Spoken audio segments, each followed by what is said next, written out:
ராம வைகுந்தநாத சுவாமி கோயில். இது புஷ்கரில் இருக்கிற நியூ ரங்கநாதர் நியூ ரஞ்சி டெம்பிள்னு சொல்கிறாங்க. இது அஜ்மீர்லேருந்து 10 கிலோமீட்டர் தொலைவில் புஷ்கர்லேயே இந்த கோயில் இருக்குது. இது ஒரு மார்வாடி தித்வானால ஷேக் மக்னிராம் பங்கர்னு ஒரு ஆளால் கட்டப்பட்டது. 1920லேருந்து 25க்குள்ளே இது கட்டப்பட்டதுன்னு சொல்கிறாங்க.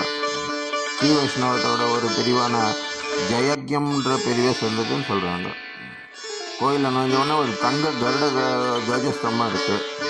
சுவரில் இருக்கிற கருடனோட படம் கோயிலோட வைஷ்ணவ அடையாளத்தை குறிக்கிறது.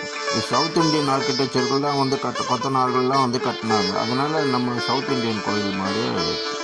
இந்த கோபுரத்தில் 361 கடவுள் உருவங்கள் இருக்குதா சொல்கிறாங்க. இது லக்ஷ்மி ஆண்டாளுக்கு தனித்தனி சன்னதி இருக்குது.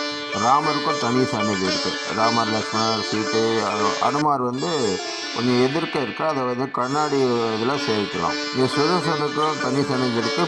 பின்னாடி வந்துட்டு நரசிம்மரே சேவிக்கலாம். அந்த சுதர்சன சக்கரத்தோட பின்னாடி இருக்கிற ராமானுஜருக்கும் தனி சன்னதி இருக்குது. அது தவிர வேதாந்த தேசிகருக்கும் தனி சன்னதி இருக்குது. இது தவிர தனியாக வெளி வளாகத்திலேயே லக்ஷ்மி நாராயணன் கோயிலும் கூட இருக்குது.